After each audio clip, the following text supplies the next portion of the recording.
Supracortical. Supracortical. Con el médico psiquiatra Rafael López. Síguelo en todas las redes como @RafaRufus.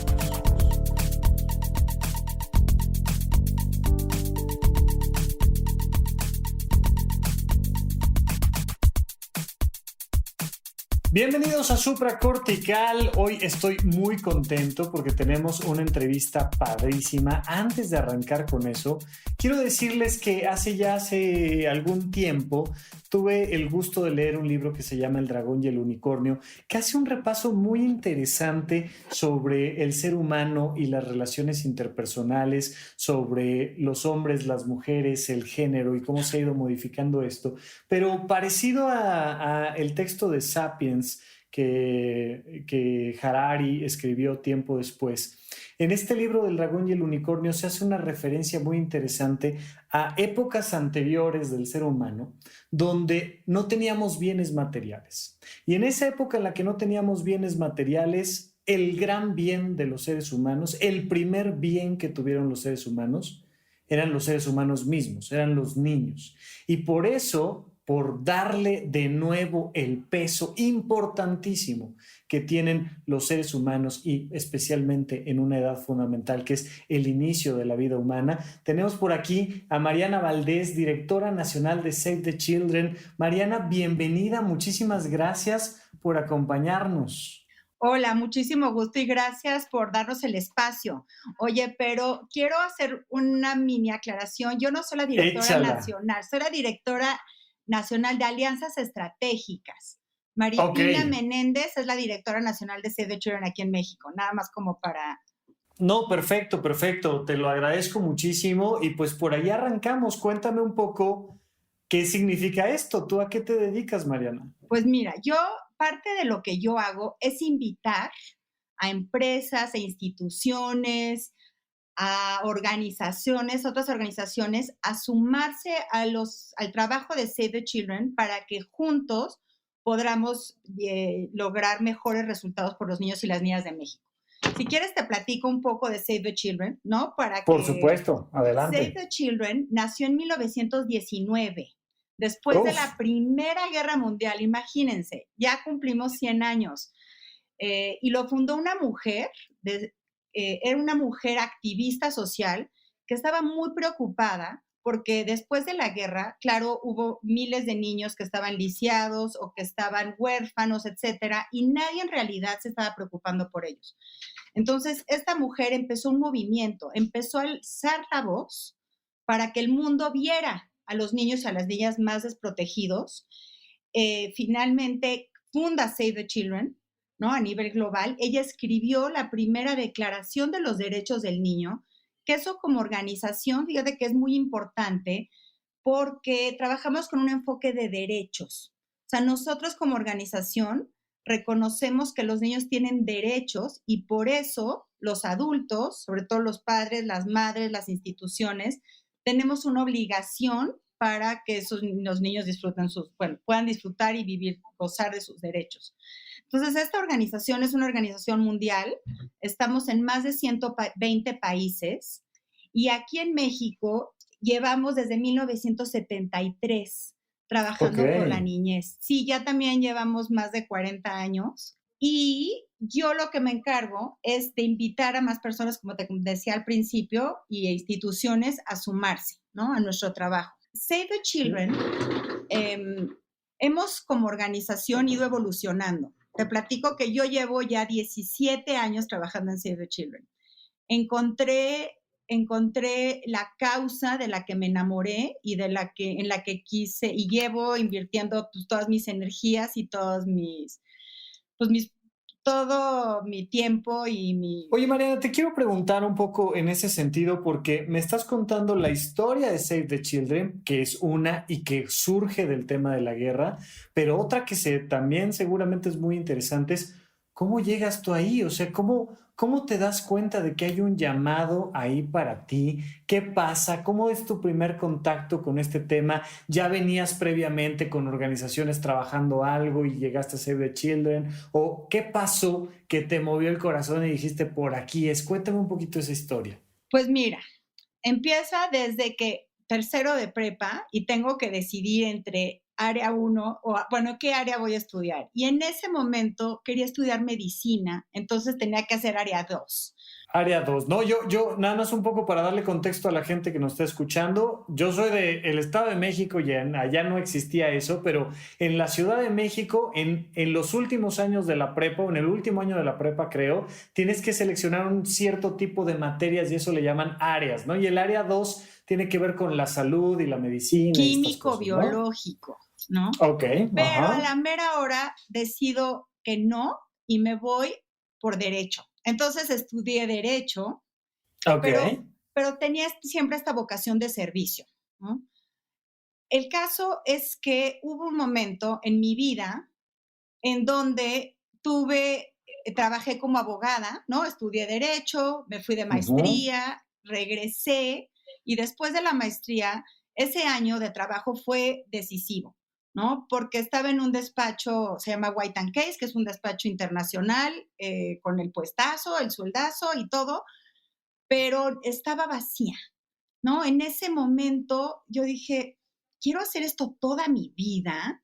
Oye, Mariana, pero se suponía que ya habías llegado al éxito, o sea, de lo que se trata la vida es de hacer la prepa, de luego estudiar una carrera, de preferencia derecho, medicina, ya si te va mal arquitectura, y luego trabajar en un lugar donde tengas un éxito económico, de eso es la vida, y resulta que tú llegaste ahí y algo no te satisfacía, ¿por qué? Pues es esta parte en donde dices, ¿para qué nací? ¿No? ¿Para hacer dinero o para en Ajá. realidad estar pleno? Entonces, llegar al equilibrio, ¿no? Porque también tienes que vivir, ¿no? Ah, Entonces sí. es una decisión difícil, porque tienes que renunciar a algunas cosas, pero tampoco quieres renunciar a todo, ¿no? En ese momento. Pues Claro. entonces fue un año de cuestionamiento, pero decidí que no podía seguir en ese trabajo porque finalmente eran muchas horas y algo que no me estaba apasionando y renuncié y me fui por la mitad del sueldo a trabajar a Sedesol, que era la Secretaría de Desarrollo Social en ese momento, ¿no? Ok, ¿qué pierdes cuando renuncias a la mitad del sueldo y qué ganas cuando renuncias a la mitad del sueldo? O sea, ¿qué estabas comprando con tu mitad del sueldo que no estabas recibiendo? Porque así que digas, hombre, divertidísimo suena Cedesol, tampoco es que me suene a mí de principio divertidísimo. Pues para mí fue maravilloso, porque ¿Por qué? empecé a estar en contacto con población menos privilegiada que yo. Ese era mi tema. Yo necesitaba sentir que estaba haciendo algo por las personas que no habían tenido las mismas oportunidades que yo. Yo siempre me he sentido, la verdad, muy suertuda, ¿no? De Ujú, haber nacido en la familia que nací, de haber ujú, podido ir a las escuelas que fui y de haber tenido ujú. oportunidades. Entonces siempre he sentido esta deseo de regresarle algo a aquellas personas menos suertudas. Ok, pero ¿a qué estabas renunciando? ¿Qué privilegios estabas perdiendo cuando estabas perdiendo la mitad del sueldo? ¿Qué fue eso que tuviste que decir? Híjole, pues cuesta trabajo, pero lo suelto, lo dejo ahí para alguien más y yo me quedo con... ¿A qué tuviste que renunciar? Pues sí, renuncié a tal vez no vivir en el mejor departamento, ¿no?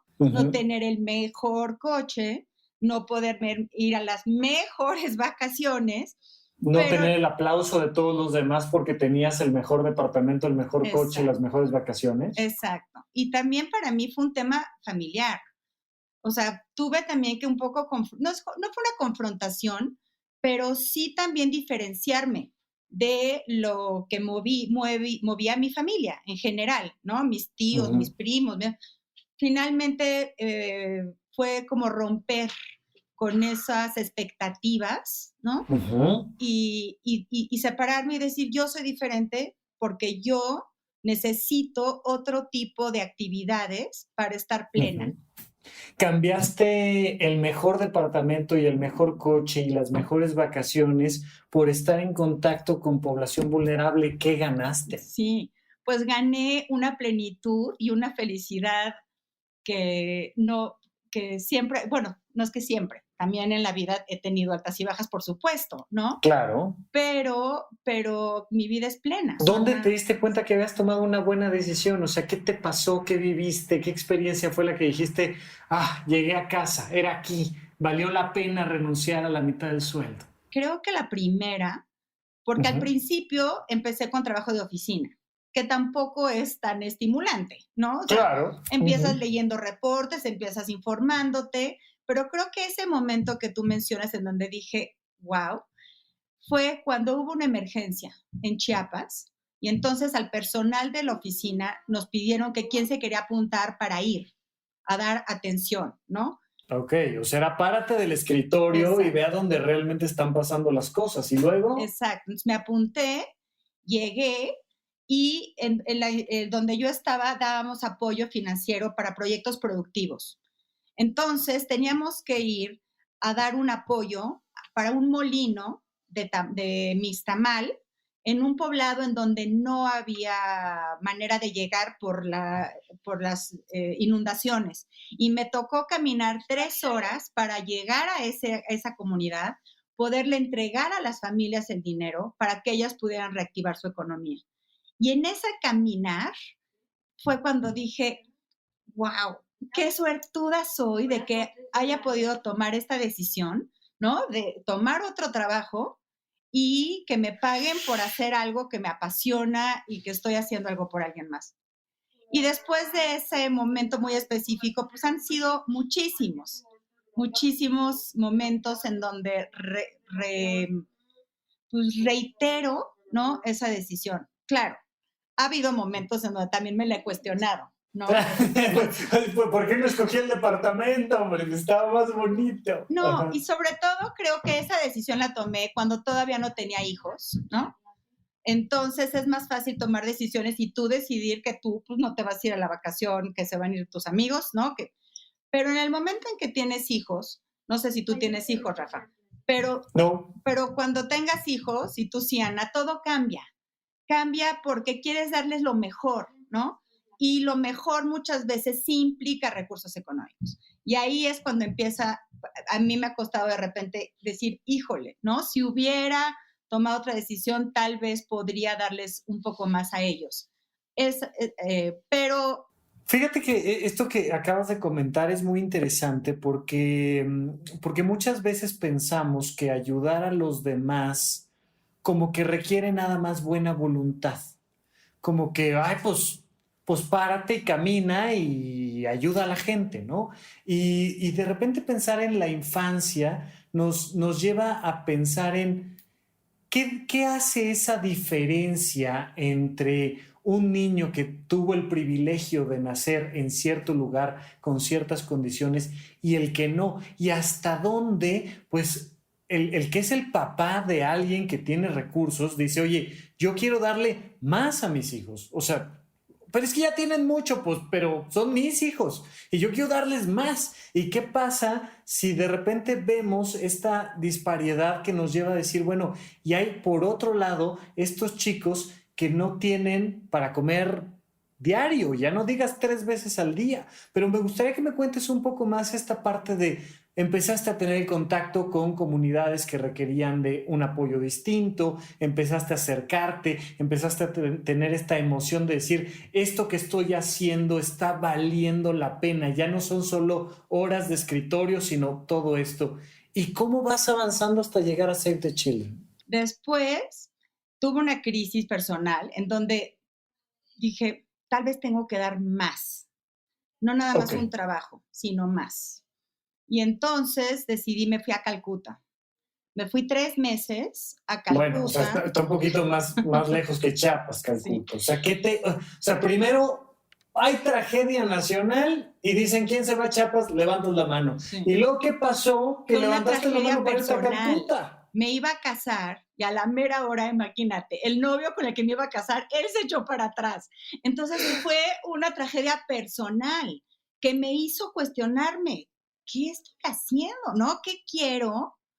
Y entonces en ese momento decidí irme a Calcuta porque dije, a ver, tengo esta vocación de servicio, estoy pasando por un mal momento. Entonces tenía 2 opciones, o me podía ir a Nueva York, ¿no? Así de, a la fiesta o a, no sé, ¿no? A divertirme, Algo, a para algo. quitarte la depresión, hombre. O Exacto. sea, O finalmente iba a un lugar en donde iba a servir y también iba a decidir si lo mío era una vocación como de misionero, ¿no? Entonces, ese fue un momento muy importante. Y ahí es en cuando entro en contacto ya más directo con los niños y las niñas.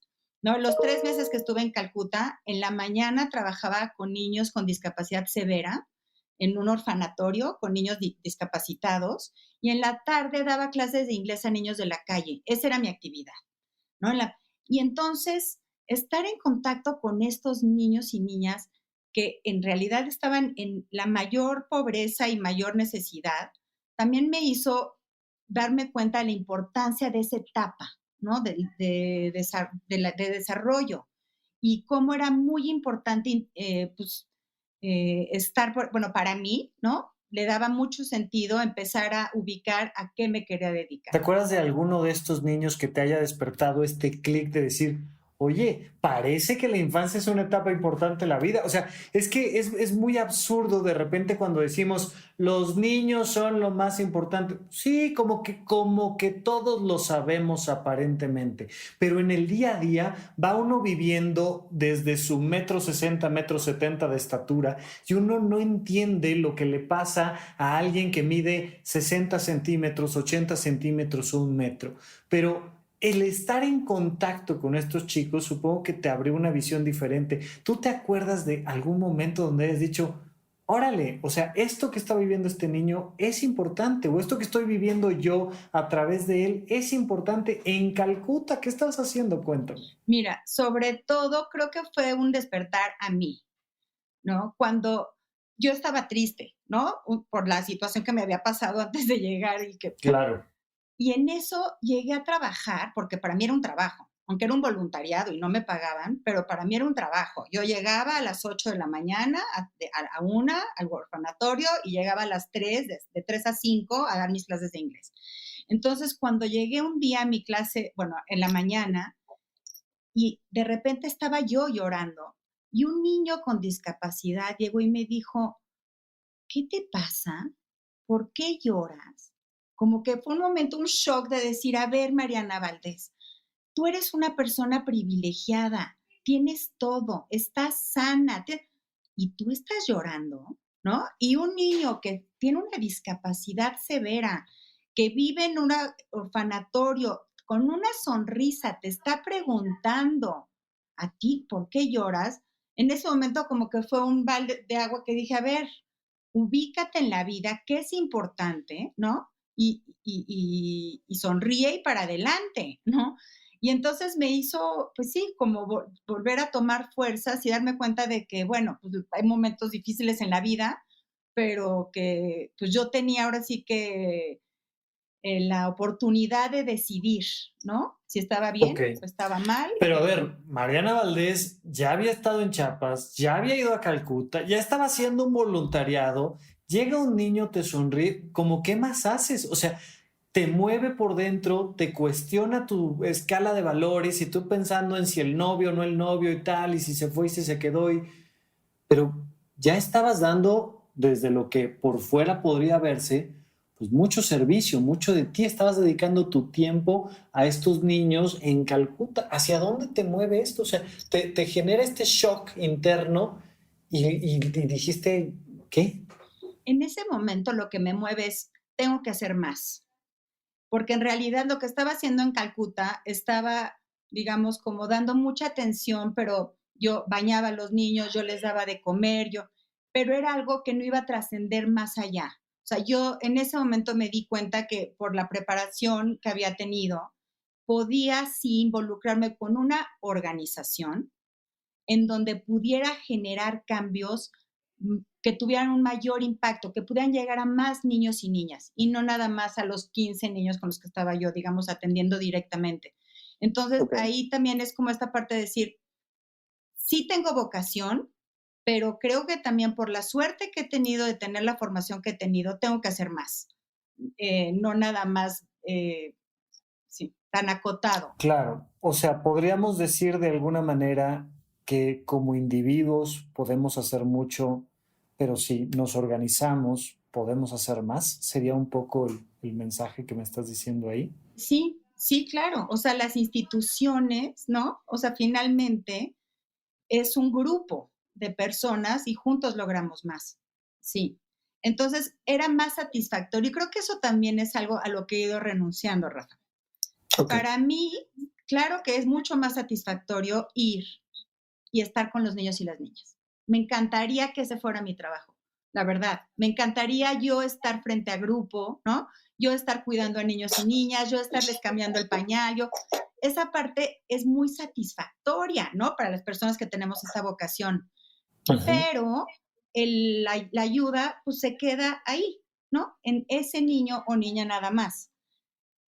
Y he ido renunciando a tener este contacto con los niños y las niñas para poder estar involucrada en una parte más estratégica, en donde como institución y yo en mi rol invito a otras instituciones, a empresas, a organizaciones, para juntos lograr más. Entonces he ido, y esa parte de repente la extraño, ¿eh? Sí extraño este contacto directo con los niños y las niñas, Claro. pero sé que ahí... Pero la estás cambiando por llegar a más gente, ¿no? Exacto, exacto. Entonces ha sido todo un recorrido. Qué maravilla, qué maravilla. Me gustaría entonces que me platiques ahora, sí, cómo es tu contacto con Save the Children, cómo es tu historia ahí y qué institución conoces cuando llegas ahí. Por qué Save the Children y no alguna otra institución? Pues en realidad en ese momento fue coyuntural, ¿no? Estaba yo con una tía y le platiqué que estaba teniendo yo trabajaba en ese momento en la Ibero, en el programa de derechos humanos, porque como había estudiado derecho, etcétera, entonces, y derechos humanos, bueno. Pero no, yo no soy muy académica, entonces le platiqué a esta tía que quería hacer algo más directamente, y ella era parte del patronato de Save the Children. Entonces me recomendó, me dijo, ay, mira, conozco esta organización, es muy seria, Mariana. Y yo así, cuando me lo dijo, yo dije, bueno, yo también. Sí. Pero, ¿no? Y entonces, fíjate que llegué, Rafa, y pedí trabajo y no me lo dieron. Órale. No me aceptaron porque mi currículum y mi perfil era demasiado legal, ¿no? Pues había hecho la maestría o sea, todo era Claro. derecho, derecho, derecho, derecho. Entonces, bueno, pues seguí mi vida y después, en una otra crisis por ahí que tuve, decidí ir de voluntaria. Y entonces llegué y me ofrecí de voluntaria. Y nadie le puede decir que no una voluntaria, ¿no? No hay currículum para eso, ¿no? ¿Quieres, puedes, vente, súbete al barco. Exacto. Y entonces empecé de voluntaria, creo que 3 meses. Y a los 3 meses se abrió una plaza en donde, digamos, me invitaron a concursar y entonces ya entré oficialmente a dirigir, imagínate. Entré a dirigir una de las oficinas, que era la oficina de la Ciudad de México. O sea, muy raro porque de que no me aceptaron entré de directora, ¿no? Claro. Pero para mí fue increíble porque entré de directora, ¿por qué? Porque en las organizaciones de la sociedad civil, finalmente la procuración de fondos es muy importante. Porque por más de que tengas el mejor plan, las mejores metodologías, si no hay fondos para lograrlo, pues no puedes hacer nada. O sea, la verdad. Entonces, vieron en mí, ¿no? Porque pues, como un potencial de relacionamiento, de que tenía una facilidad para relacionarme con personas y podíamos apoyar. Entonces, por eso me pusieron de directora, no porque yo tuviera mucha experiencia. Pero para mí, entrar a un equipo, casi todos ya llevaban 10 años trabajando en Save the Children y casi todo el equipo eran 10 años más grandes que yo. Entonces, para mí fue un año de aprendizaje. Oye, Mariana, te quiero contar ahí una pequeña anécdota para tratar de hacer una analogía de tu parte. Fíjate que yo le tengo muchísimo cariño a la Cruz Roja. Muchísimo, muchísimo, muchísimo.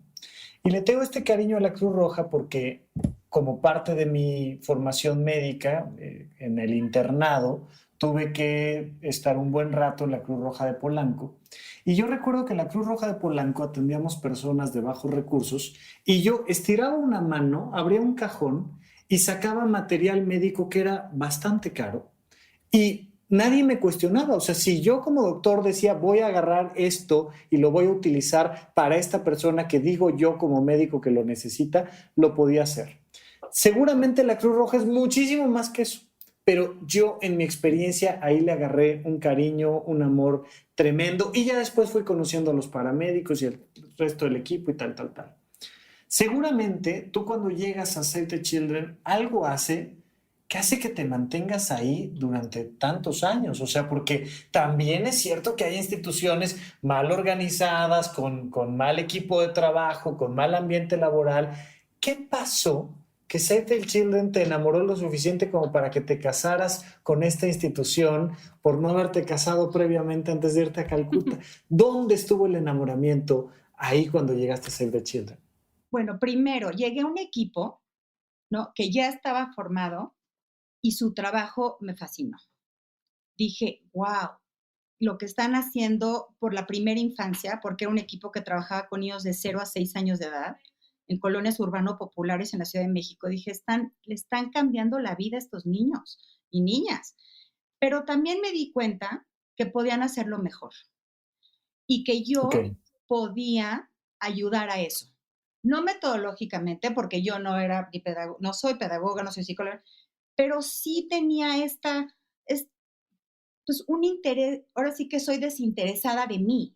O sea, lo que me interesa siempre es nada más que mejorar lo que está sucediendo.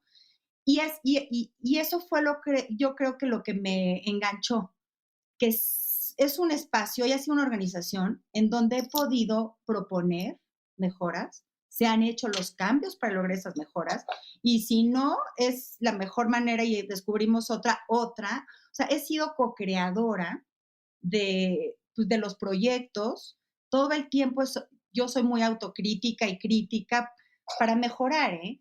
Y claro. entonces creo que ha sido eso, y es una organización que también ha confiado en mí, y creo que eso ha estado pues es muy valioso, que me Ok. hayan dado, ¿no? La oportunidad.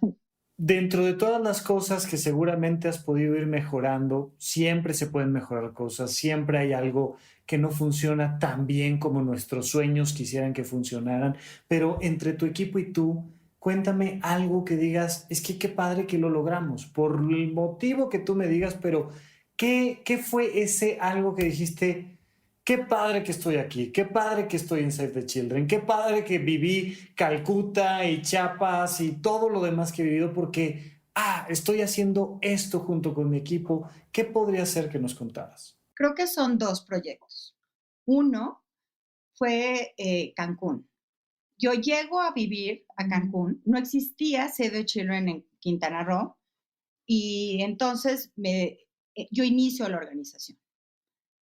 Invito a personas a formar un patronato, a constituir una organización, Save the Children Quintana Roo, y empezar un proyecto.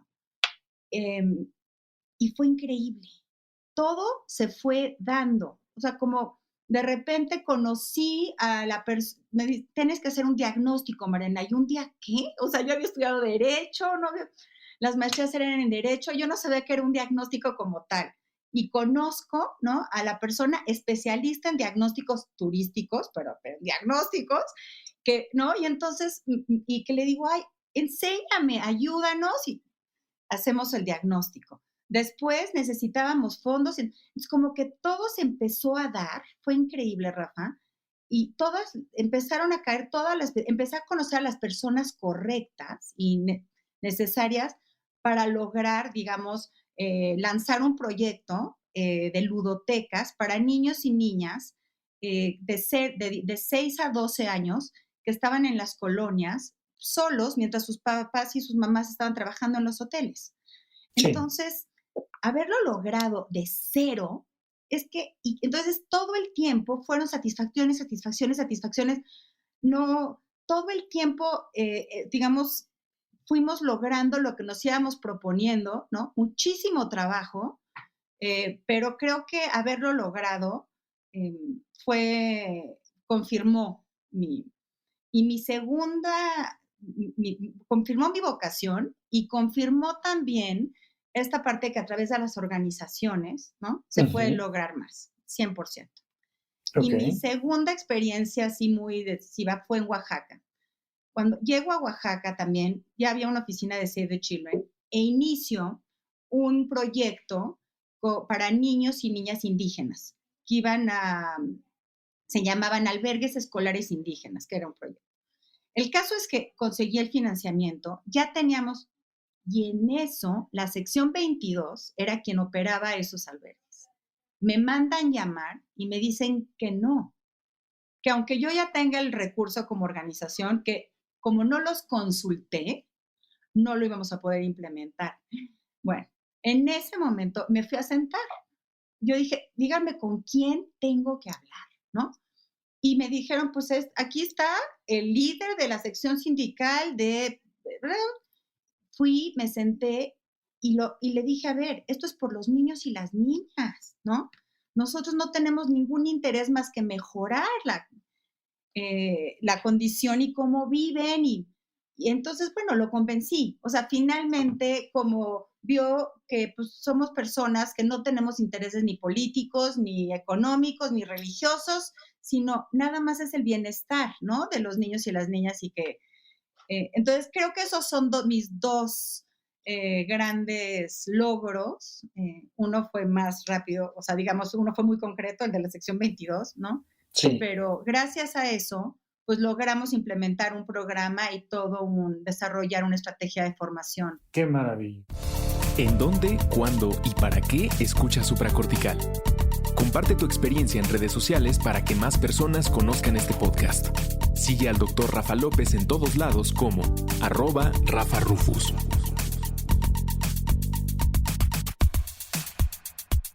Oye, me gustaría que platicáramos un poquito, digo, no sé si desde tu perspectiva personal, institucional, pero platiquemos un poco de la infancia, platiquemos un poco de la infancia en México y platiquemos un poco de las necesidades que hay de la infancia en México. Si pudiéramos darle una estructura general, ¿qué podríamos decir? O sea, en México, ¿cómo le está yendo a los niños? ¿Qué necesidades tienen? ¿Necesitan internet? ¿Necesitan inglés? ¿Necesitan comida? ¿Necesitan agua? ¿Necesitan transporte? ¿Necesitan a sus papás? ¿Cómo está si hacemos un diagnóstico de la infancia en México? ¿Qué me podrías decir, Mariana? Mira, qué difícil, porque hay muchas infancias en nuestro país, ¿no? Ok. Somos un país que somos un mosaico, ¿no? O sea, y dependiendo en dónde te toque nacer, es la situación. Y así le pasa a los niños y las niñas de este país.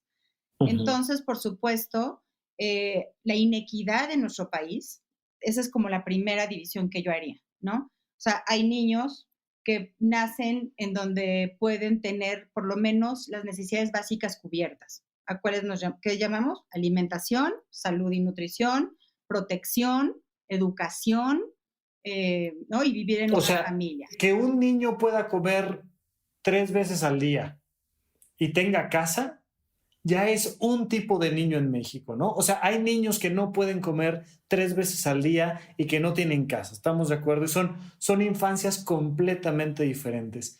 ¿Qué es más común en México? ¿Que un niño tenga cubiertas las necesidades básicas o que no? Bueno, todas las necesidades básicas, yo creo que no. O sea, y no es que yo crea. Más bien, más del 50% de la población y más después de esta pandemia va a vivir en pobreza. Entonces, finalmente, pobreza quiere decir que no tienen garantizados todos, ¿no? Más del 50% es un número bestial enorme para este país. Enorme, Rafa. No, los últimos 5 meses ha habido un retroceso, porque sí habíamos avanzado como país, ¿no? Okay. Pero los últimos 5 meses derivado de esta pandemia y de las diferentes decisiones que se han tomado a diferentes niveles, ¿no? Las familias, el 50% de las familias van a vivir en pobreza. Imagínate lo que es eso. ¿Qué representa eso para un niño? O sea, soy un niño de ese 50%, tengo 5 años, soy un niño, una niña. ¿Qué significa eso en mi piel, en mi familia, en mi casa. ¿Qué significa ser pobre y ser parte de ese 50% que está en 2020 sufriendo los estragos de la pandemia, más todo lo anterior Ya que ya venía traían, cargando? claro. Pues como tú lo has mencionado, son niños que no comen 3 veces al día, pero no nada más que no coman 3 veces al día, sino también lo que comen muchas veces no es lo que necesitan, ¿no? La violencia en nuestro país se ha incrementado mucho más en aquellas familias en donde hay un estrés generado por carencias económicas. O sea, un Claro, papá o una mamá que no tiene que darles de comer a sus hijos, por supuesto que está mucho más estresado y entonces es más violento, ¿no? Aunque no por quiera, pero supuesto. es em, eh, niños que tienen que empezar a trabajar para ayudar en el sustento económico familiar y dejan de ir a la escuela. Y eso ahorita se está incrementando muchísimo. No, esto es muy claro, ¿no? A nivel biológico, tú sabes, por ejemplo, si eres una persona que trabaja en campo y que está cerca de animales salvajes, vamos a pensar cocodrilos. Tú sabes que es muy peligroso meterte cuando hay escasez de alimento y cuando hay época de reproducción, ¿no? Entonces, cualquier animal, y los seres humanos somos un tipo particular de Un simios, animal. somos animales dentro de este planeta. Si les disminuyes los recursos de alimentación, Se vas a estresan. incrementar la agresividad entre ellos, ¿no? Y entonces, si de por sí hay violencia intrafamiliar, bájale los recursos y por supuesto que los muy, muy afectados son los que menos recursos tienen para defenderse, los niños, ¿no? Exacto, ¿no? Entonces, eh, digamos, un niño indígena, Rafa, ¿no? O sea, un niño Ujú. indígena, su situación es 50 veces, no voy a usar, porque no tengo el No número sabemos el dato exacto, exacto, pero ya muchas sabes, veces más, ¿no? sí, más preocupante y más vulnerable que un niño que vive, ¿no? Que no es indígena, ¿no? La pobreza Claro. urbana también es distinta a la pobreza rural. Hay estudios que muestran que un niño o niña que vive en zonas urbano-populares, su pobreza es peor que la pobreza rural, porque acá sí hay hambre, ¿no? Puede llegar a haber hambre porque, bueno, por lo menos en el campo, pues el huerto de traspatio o, ¿no? De alguna manera pueden conseguir alimento. En una Sí, sí, ciudad, te trepas literalmente, al y árbol. lo digo, te trepas al árbol y bajas el plátano, la pera, la manzana, Al, el algo, o sabes dónde ir a conseguir ¿no? alimento. O vas y matas a un conejo o a un, o sea, Exacto. ya sabes como que, pero nuestros niños y niñas de la ciudad, Ujú. ¿cómo le hacen, no? Entonces empieza también a incrementar la delincuencia, porque como tú dices, o sea, el ser humano es un animal, somos un animal y tenemos que sobrevivir, ¿no? Y Ujú. entonces empieza una dinámica de deterioro y ahí es, no sé si te platico un poco lo que estamos haciendo desde Save the Sí, Children, por favor, por favor. pero justo nosotros como organización, parte de lo que hacemos es darles herramientas, le llamamos herramientas, pero es con conocimientos y es información y es para a los padres y a las madres para que puedan lidiar con su estrés, ¿no? Y que puedan tener dinámicas saludables con sus hijos y con sus hijas. Trabajamos muchísimo con docentes, ¿no? Materiales para docentes, para profesoras y profesores que no saben cómo lidiar con esta nueva situación para que puedan darle una mejor atención a niños y niñas. Creamos dinámicas para que los niños y niñas, aunque sean pobres y aunque estén viviendo situaciones violentas, que también ellos puedan auto calmarse, le podemos llamar, ¿no? Se llaman procesos de resiliencia a través del dibujo, pueden sacar sus emociones, es una manera, son metodologías en donde a Ujú. través de las artes y a través de, pues, sí, sobre todo de las artes, del dibujo, de cantos, van sacando sus emociones y finalmente van mejorando su situación emocional. Se llaman procesos de Claro, resiliencia, ¿no? claro, claro. Entonces, Sí. no es fácil, ¿no? No, Porque fíjate que ahorita que estabas mencionando el impacto que está teniendo la pandemia en la infancia en nuestro país, y por supuesto que si está impactando en nuestro país, está impactando en el mundo entero. Pero era algo que yo comentaba por ahí en mis redes sociales a principios de todas estas noticias de la pandemia. Es natural, es esperable, es obvio que la primera persona en la que piensas cuando dicen pandemia, pues es en ti y en los tuyos. Oye, yo no me quiero infectar y no quiero yo dañar a mi familia, a mi abuelo, a mis padres, etcétera. Pero siento yo que todavía nos falta mucho sensibilizarnos sobre el impacto tremendo que va a haber en los otros, en los niños, en los países. O sea, llama mucho la atención cuando hay una explosión en algún lugar del mundo o cuando hay un tsunami en algún lugar del mundo. Y creo que nos da la oportunidad de sentir, a mí no me está pasando nada, vamos a ayudar a aquellos que sí les está pasando.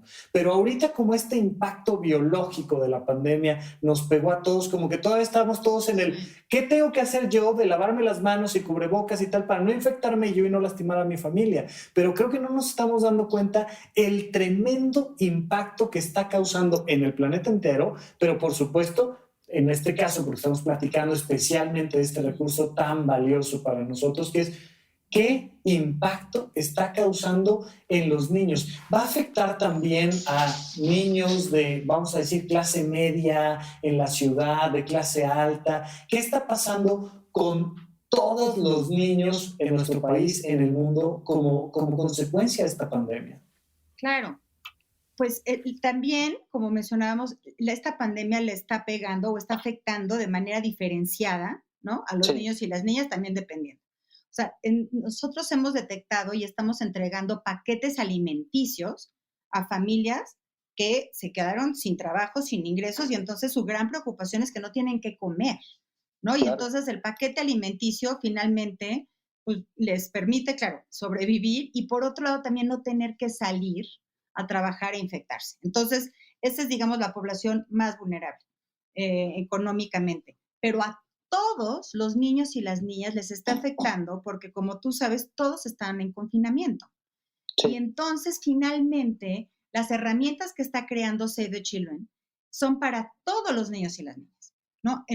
No es nada más para los niños y las niñas más pobres, sino estos materiales les sirven a todos los docentes y a todos los padres y madres de familia para poder aminorar el impacto de la pandemia en todos los niños y las niñas.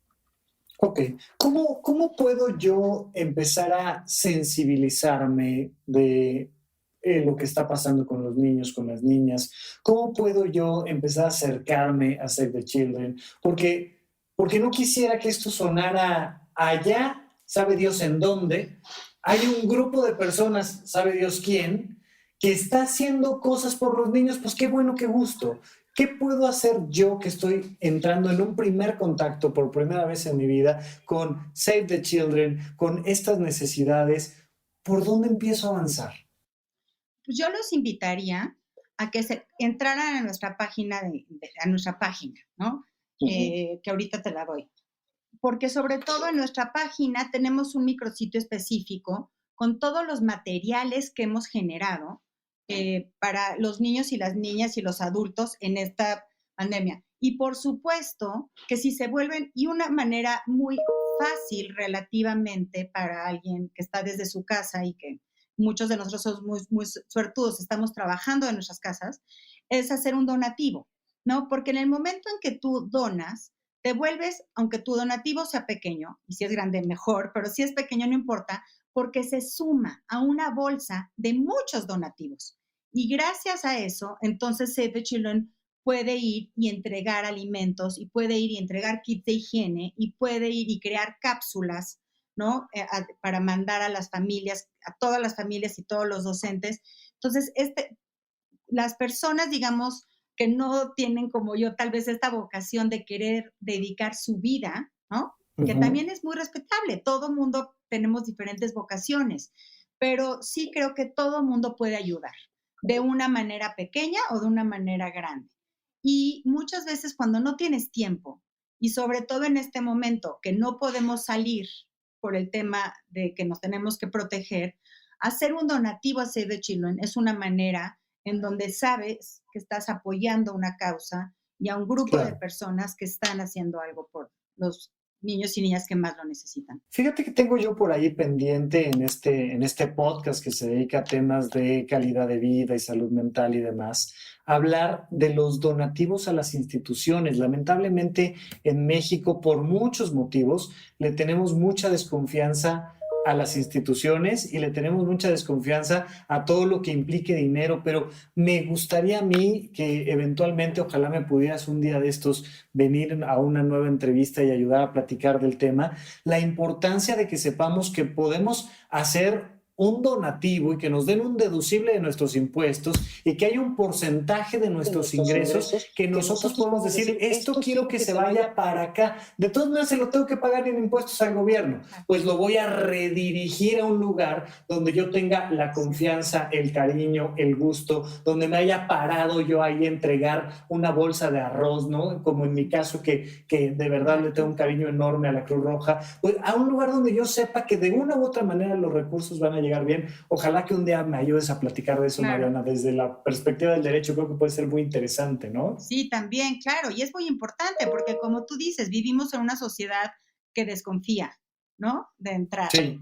Entonces creo que es importante rescatar la confianza, ¿no? De los ciudadanos y de las personas en instituciones, porque los necesitamos, nos necesitamos mutuamente, ¿no? Claro, o sea, las instituciones necesitamos donativos para poder trabajar, pero también los ciudadanos necesitan instituciones que sean fuertes, que sean sólidas y que puedan levantar la voz y ser un contrapeso pues con el gobierno, ¿no? Oye, Save the Children va a tener próximamente por demás una de las personas más importantes en mi vida personal.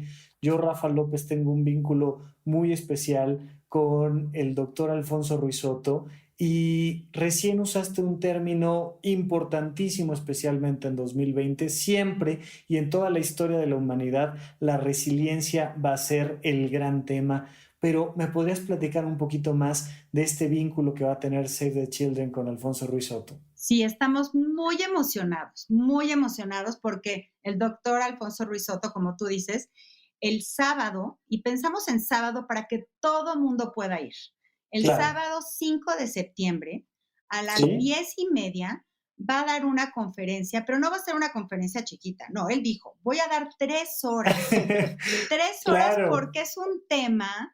La resiliencia es algo que necesitamos todos y todas en este momento, ¿no? Necesitamos rescatarnos porque todos lo estamos pasando pues un poco mal, ¿no? Estamos preocupados, Entonces, esta conferencia él la va a dar en beneficio de Save the Children.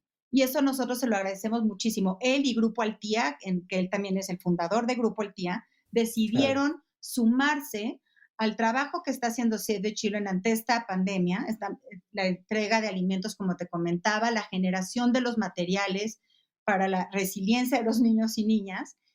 Y entonces queremos invitar a todos esos semiólogos que como tú dices, les cambió la vida, ¿no? A que vengan a esta conferencia. El doctor Alfonso lo que nos ha dicho es, va a ser una conferencia muy especial.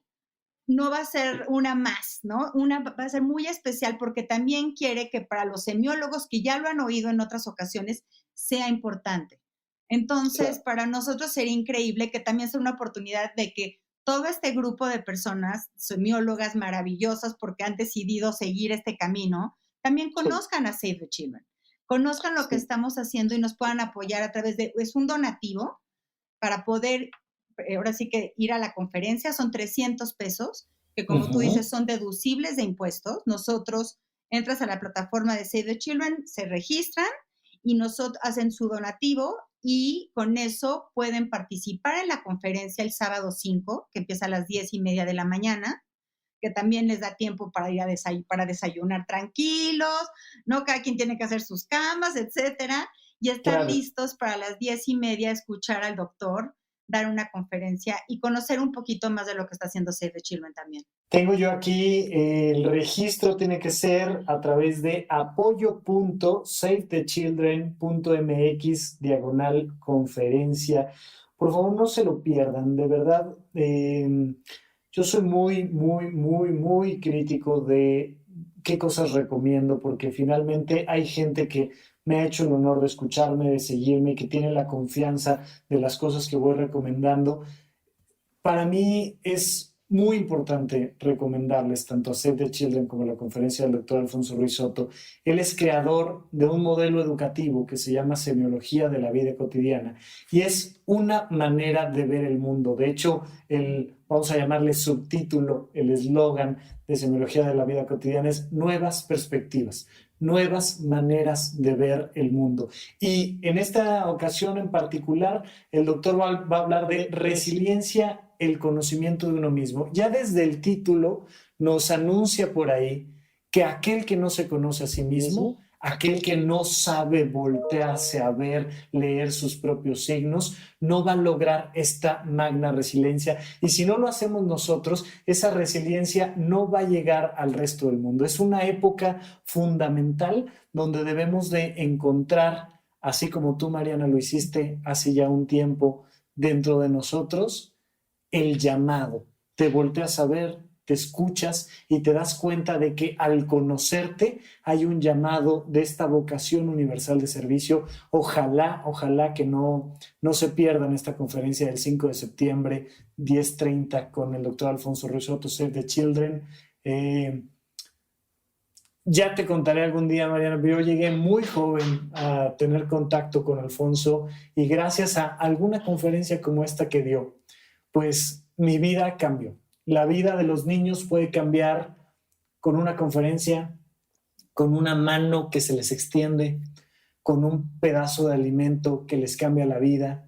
Y de verdad, lo más valioso en nuestro planeta entero son nuestros niños. De verdad, Mariana, muchas gracias por estar de aquel lado de las instituciones haciendo algo importante para cambiar al mundo. Mariana, muchas gracias. Al contrario, Rafa, muchas gracias a ti y esperamos a todo tu público en la conferencia el 5 de septiembre. Por favor, anótense porque la conferencia va a ser increíble y su apoyo a Save the Children es muy importante. Muchas gracias, Rafa. Save the Children, Grupo Altía, Semiología de la Vida Cotidiana, Alfonso Ruiz Soto.